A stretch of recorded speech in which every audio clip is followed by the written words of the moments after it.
sociale du film.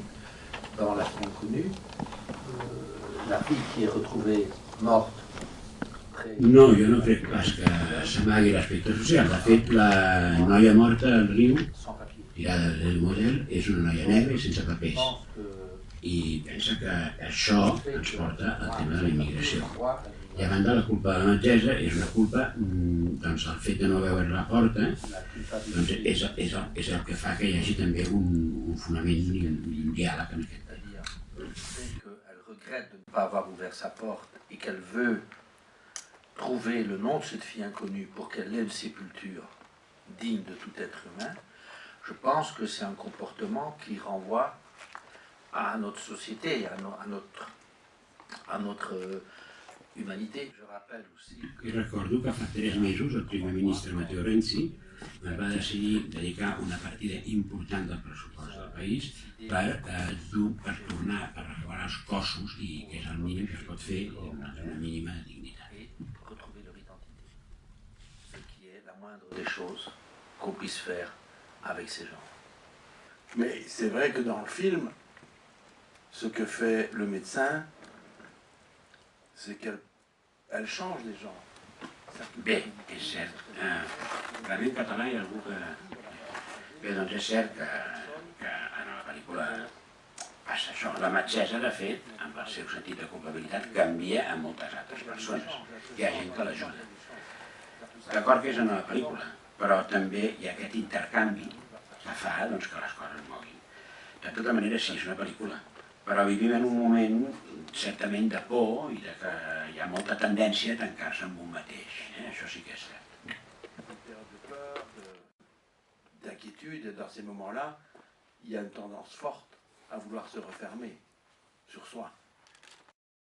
Et le personnage y vient avec une situation qui effectivement va conduire le personnage vers une question morale. Vous avez bien résumé.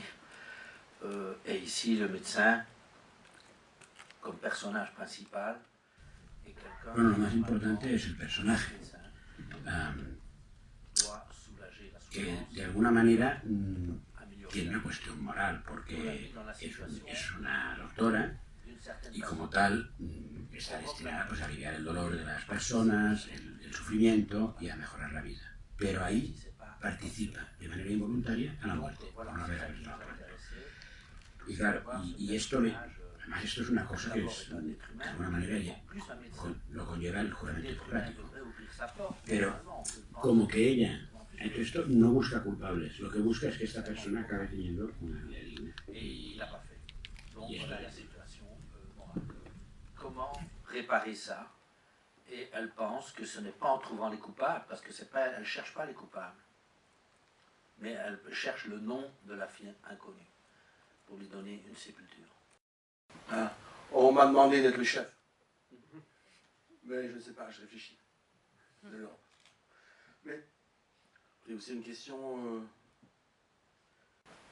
Perquè a ell li sembla que, ho vulguem o no, som europeus. Tenim un destí comú, en moments bons i en moments dolents, en clars i oscurs, però s'està fent, i és una cosa que s'està construint. I un país sol no se'n surt. I aleshores a Europa tenim unes democràcies que d'alguna manera no sempre ens piquen a la porta i pensem que és la policia. Et la preuve, c'est que beaucoup de gens veulent venir en Europe, parce que c'est un des endroits au monde, c'est pas le seul, mais c'est un des seuls, où si on frappe à la porte chez vous le matin, vous n'avez pas peur en vous disant, c'est peut-être la sécurité sociale. Je pense que l'Europe est un des endroits au monde où tous, c'est peut-être un peu un point de vue un peu idéaliste là que j'ai, mais quand même... La seguretat social, per exemple. Europa és un dels pocs llocs millor o pitjor, però pràcticament té tothom. Bèlgica, França, Alemanya, jo crec que aquí també. Doncs al moment no està malament. I evidentment es pot millorar, però no està malament. I el que està passant aquí és que hi ha moviments de la societat civil que estan posant en tela de judici o estan posant contra les coses dels partits polítics. I això està molt bé. Ara bé, hem de fer que no sigui basada només en el profit i en els guanys. Ce mouvement d'ultralibéralisme que nous avons connu est peut-être en train de s'épuiser et que peut-être enfin on va remettre l'être humain au centre du jeu et pas seulement le profit. Mais ça dépend de nous. Non, je pense que nos documentaires ont toujours été des documentaires sur l'histoire, sur le passé. Sur les mouvements, le mouvement ouvrier, sur ce qui s'est passé en Pologne en 81, avec Jaruzelski, les immigrations polonaises. No, mira, amb els documentals doncs va passar molt bé.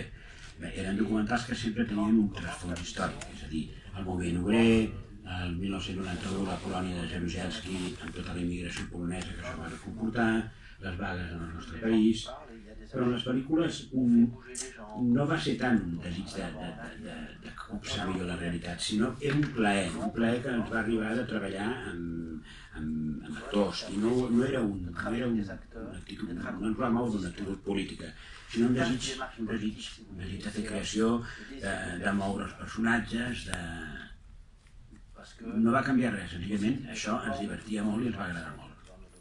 On les fait bouger, parler de certaines façons. Pourquoi on fait ça? C'est qu'on a le désir de le faire. Voilà, c'est comme ça que c'est venu.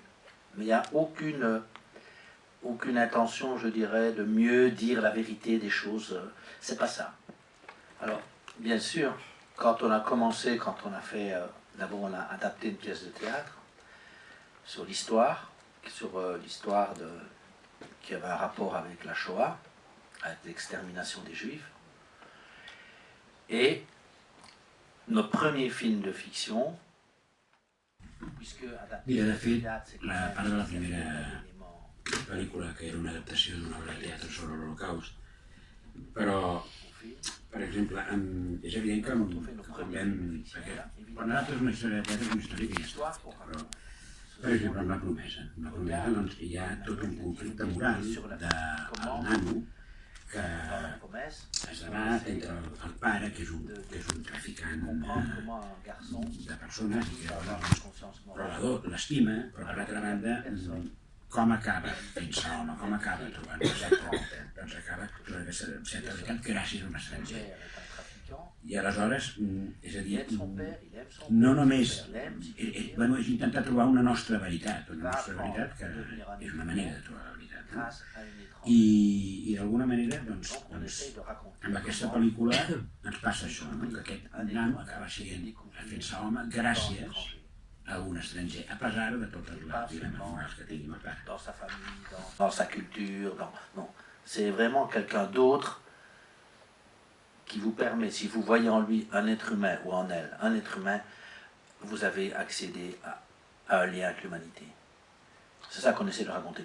Et ça, on n'aurait peut-être pas pu le faire avec un documentaire, effectivement. Un peu difficile parce que on a envie de répondre oui, mais en même temps, ça a toujours été... Mira, és una pregunta difícil, perquè la primera cosa que té ell és ganes de dir que sí, però de fet sempre ha estat així, no? És a dir, hi ha la indústria del cinema i després hi ha el cinema que mou, que remou, i que hi ha sigut sempre i que hi serà. Et qui, à travers les films, peuvent faire bouger des choses chez les spectateurs qui partagent ces films. Donc ça a toujours été important, si je puis dire. Parce que ça vous, si vous voulez, ça... Quand vous regardez un film, en tant que spectateur, ça peut vous faire découvrir des choses en vous. Quan veus una pel·lícula com a espectador, doncs hi ha pel·lícules que et mouen, que poden fer descobrir coses de tu mateix que no havies ni tan sol descobert, no? I que et fan veure les coses d'una altra manera. I ell pensa que les pel·lícules de Rossellini, per exemple, Donc je pense que les films de Rossellini sont aussi importants que les films qu'on fait aujourd'hui. J'ai dit Rossellini, j'aurais pu dire Buñuel. I ha dit Rossellini, hauria pogut dir Buñuel, per fer-se. Los surrealistas mexicanos. surrealista o el mexicano, els dos.